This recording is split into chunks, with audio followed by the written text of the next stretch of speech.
Va ora in onda Centro Ronchi. Buongiorno Francesco, a te la linea. Grazie, buon sabato a tutti, buona domenica ai nostri 14 radioascoltatori e un abbraccio ovviamente a Matteo e a Tina. Abbiamo sabato scorso non abbiamo tenuto la nostra solita conversazione e avremmo parlato certamente degli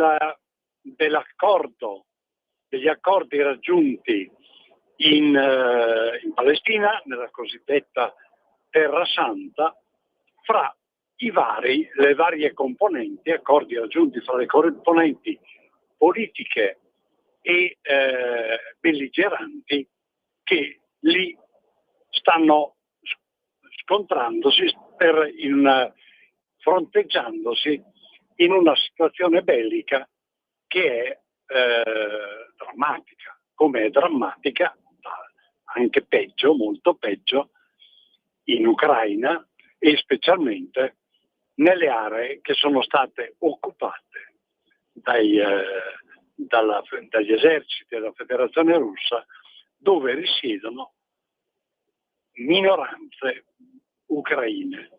Ora, ne avremmo parlato in relazione a che cosa? In relazione a quello che abbiamo detto per un anno, cioè che cos'è la democrazia e come, quando è possibile la democrazia, esercitarla, e come serva una coscienza di base, una coscienza di popolo. È proprio su questo aspetto che oggi ci concentriamo. Coscienza di popolo. Se voi vi sarà chiaro che il popolo ebraico, anche solo da quello che risulta dalla Bibbia, il codice dell'Occidente, il popolo ebraico ha una storia antichissima, che risale a più di 4.000 anni or sono. Ma venendo più vicino a noi, è vero, ad esempio, che il popolo italiano, quanto Italia unita, ha una storia di 150 anni o giù di lì, però le singole popolazioni italiane si caratterizzavano come popoli che avevano una stessa lingua, più o meno le stesse o comunque compatibilissime forme artistiche, si capivano e hanno dimostrato di essere popolo. Ricordiamoci che nell'attuale inno nazionale italiano ci sono soltanto due situazioni storiche che vengono richiamate. La situazione storica relativa all'impero romano, che è fortissimo, che è vincente sotto ogni profilo, e la situazione storica data dalla battaglia di Legnano. E l'altra situazione storica richiamata nell'inno nazionale perché? Perché in quel frangente, alla fine del XII secolo, i popoli lombardi, una parte dei popoli italiani, hanno manifestato la propria consapevolezza di essere popolo che sa opporsi a un impero gigantesco, come era quello degli Hohenstaufen, come era quello che dominava allora nell'Europa. Ora, si tratta quindi di avere, per poter esercitare, avere una democrazia, per avere anche uno Stato o anche solo uno status, perché i popoli della Lombardia che si sono opposti a Federico Barbarossa, Federico I di Hohenstaufen, non erano uno Stato, non costituivano uno Stato, però erano popolo.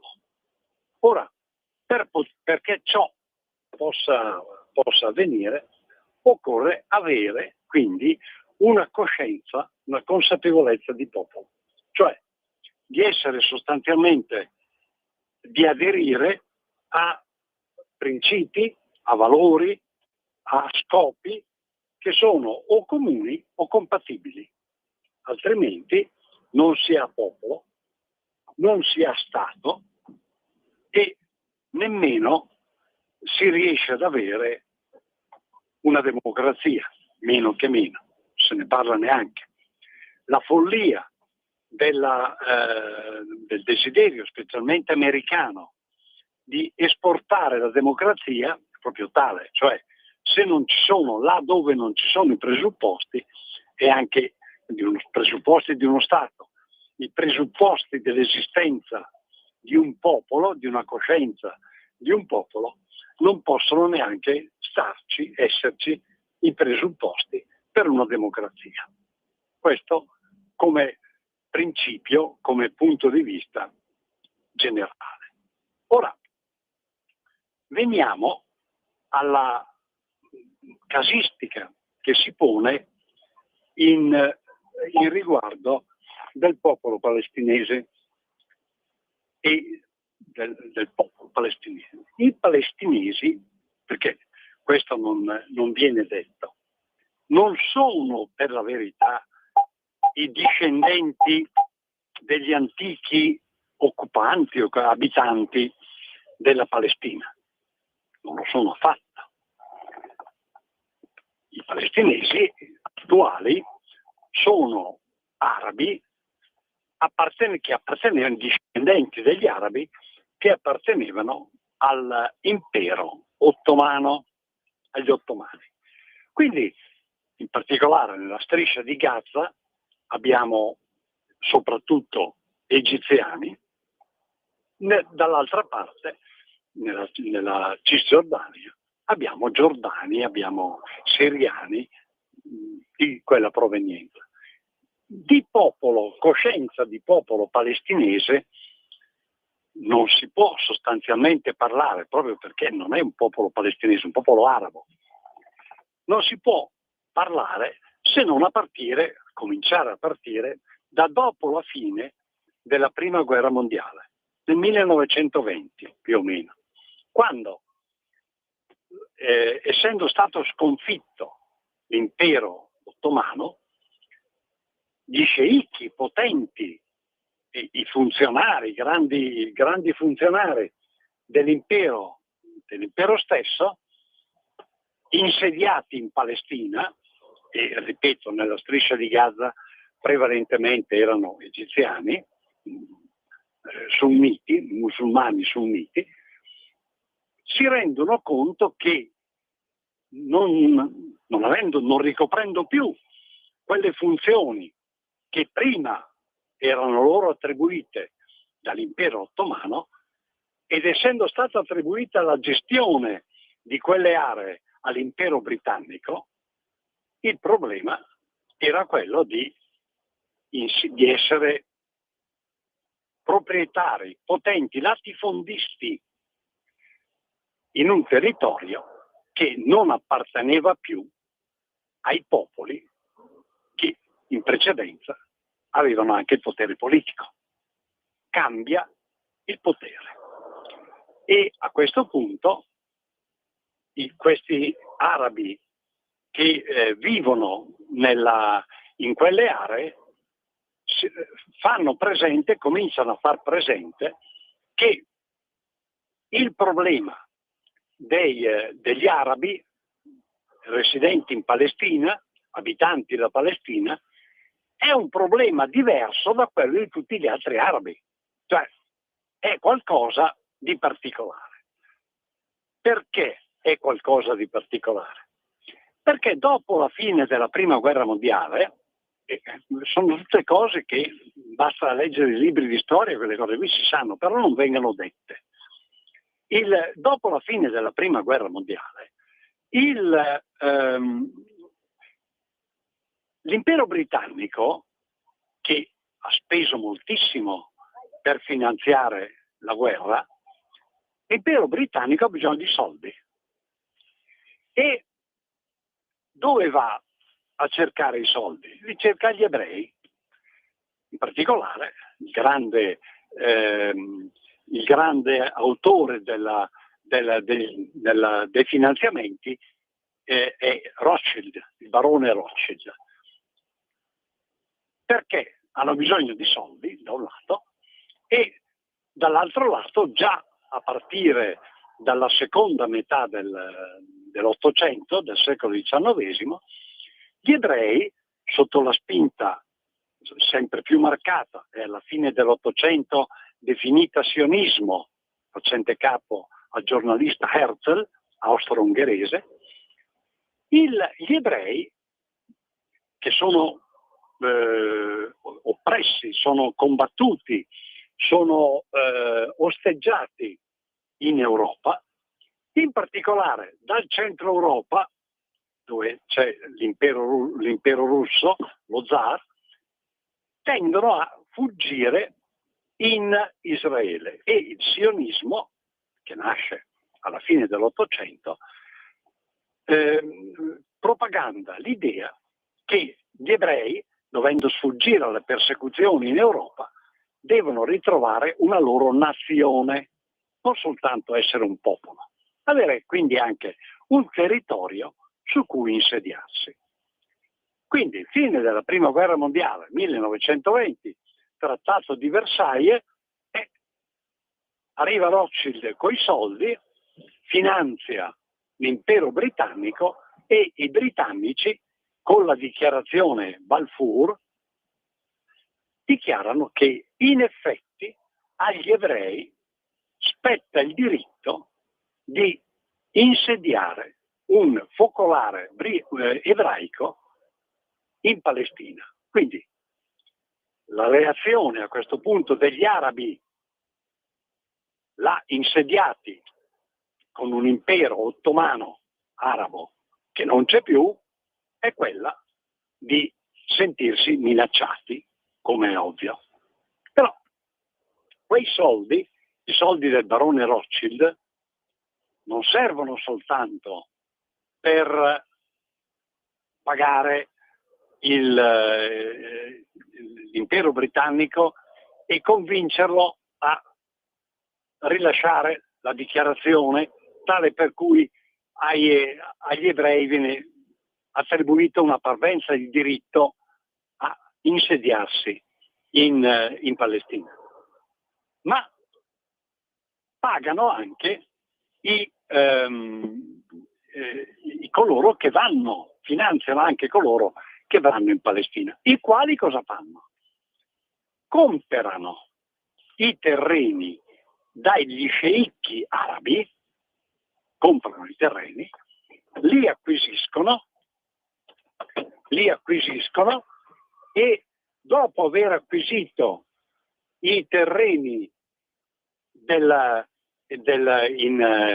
in Palestina, anziché fare quello che consuetudinariamente si era abituati a fare anche nelle aree europee, cioè quello di mantenere i contadini nelle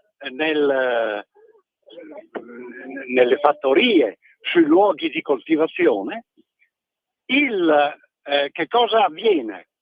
Avviene che gli ebrei, emigranti dal centro, soprattutto dal centro Europa e dalla Russia, questi scacciano i lavoranti locali e, anche forti di una tecnologia molto superiore, si insediano al posto dei contadini, dei lavoranti che questi sceicchi arabi avevano assunto.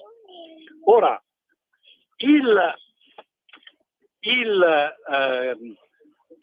rapporto non è dei più semplici e dei più normali, il rapporto è abbastanza complicato, e cioè in realtà questi latifondisti privati dell'appoggio del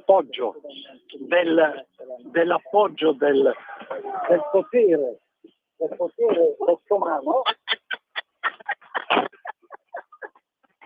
Brava.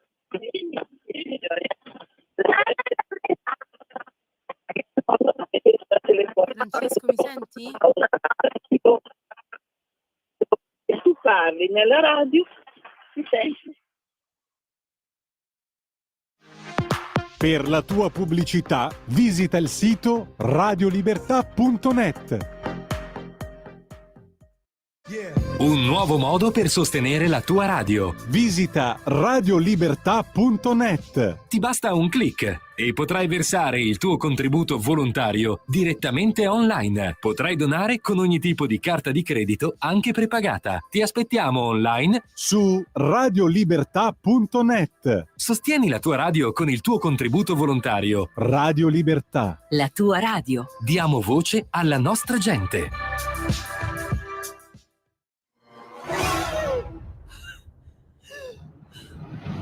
Pensa a respirare. Ora abbandonati. Che cosa vedi? Luce. Oscurità. L'equilibrio. È tanto più grande. È stato un risveglio. Hai sentito? Conosco una sola verità.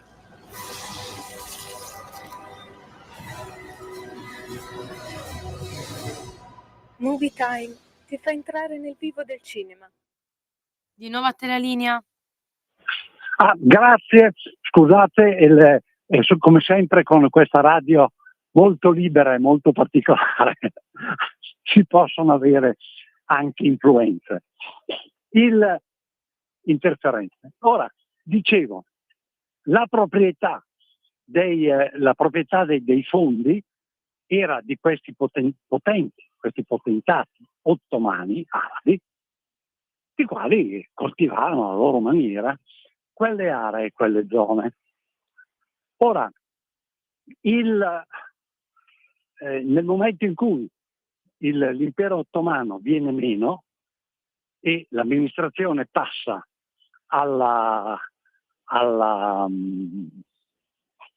all'impero britannico, i latifondisti vengono sostanzialmente un po' costretti a vendere. La differenza è che i dipendenti, i lavoratori, i lavoranti, che quasi servi della gleba, che erano sul territorio alla dipendenza di questi latifondisti, vengono scacciati perché i nuovi proprietari, gli ebrei, si occupano le proprietà che hanno acquistato e con una tecnologia decisamente superiore le coltivano, le sfruttano. Questo è il quadro d'origine. È proprio per questo cambiamento di tipo politico, di poteri, di tipo storico, che i palestinesi, gli arabi, insediati nei territori palestinesi, acquisiscono la coscienza di avere degli interessi comuni, di avere dei problemi comuni che sono diversi e distinti da quelli di tutti gli altri arabi. Perché gli altri arabi non è che ci siano altri proprietari che vengono, comprano, fanno e brio.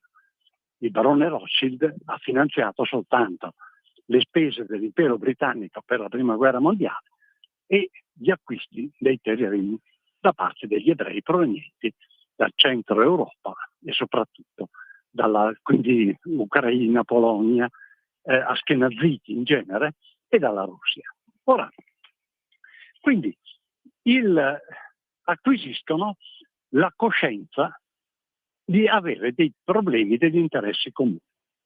E qui vediamo la nascita, come si formano i popoli, perché quello palestinese comincia il suo percorso dell'essere popolo dopo gli anni 20 del secolo scorso, e acquisisce una maggior consapevolezza del doversi difendere, del doversi comunque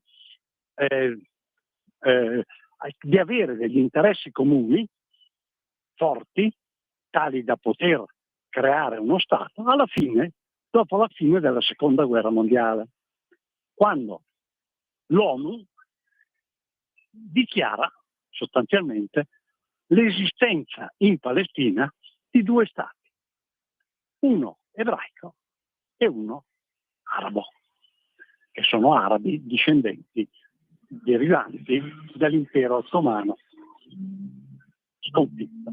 Ora, è lì, è qui, in questa considerazione, in questa diversa consapevolezza, perché il popolo palestinese è un popolo che comincia, che ha una sua consapevolezza a partire sostanzialmente dagli anni 50, dagli anni 48 del secolo scorso, meno di 100 anni, una forte consapevolezza. Gli ebrei hanno una storia infinita. Ed ecco che su questo piano, forse poco considerato, comunque poco detto o mai detto dai vari personaggi che si alternano a discutere, a rappresentare le situazioni nei talk show, ecco che compaiono questa differenza. Da un lato c'è un popolo che ha 4.000 anni di storia e dall'altra parte c'è un popolo che sta nascendo, che sta venendo su. Sono arabi che si trovano costretti a condividere questioni, problemi comuni e che prima non esistevano, dei quali devono prendere atto e dai quali capiscono che possono e debbono in qualche modo stringere alleanze, accordarsi tra loro. Bene, attraverso cosa passa questa consapevolezza, questo crescere di consapevolezza? Quindi due popoli, due stati è un popolo in maturazione, è un popolo che esiste a 4.000 anni. Non è una roba così semplice. Ora, da che cosa è caratterizzata questa unione? Questa unione, dopo la Seconda Guerra Mondiale, trova unificazione, queste bande che occupano il territorio palestinese, bande arabe, trovano la loro unificazione in due regimi militari dittatoriali. Uno, quello di Al-Fatah, adesso quello di Hamas. Ma sono regimi dittatoriali militari. Le dittature più dure, più spietate, ma anche meno riconoscibili sotto il profilo del rispetto dei diritti del popolo. L'abbiamo visto nelle esecuzioni pazzesche di ieri o l'altro ieri, quello che è. Cioè, queste due dittature che non hanno in sé, proprio perché dittature militari, non hanno in sé potenziali sbocchi civili, cioè non sanno dare al popolo iniziative o aperture di tipo civile, quindi artigianale, industriale, di attività economiche in genere. No, assolutamente no. Quello che avviene è qualcosa di soltanto militare.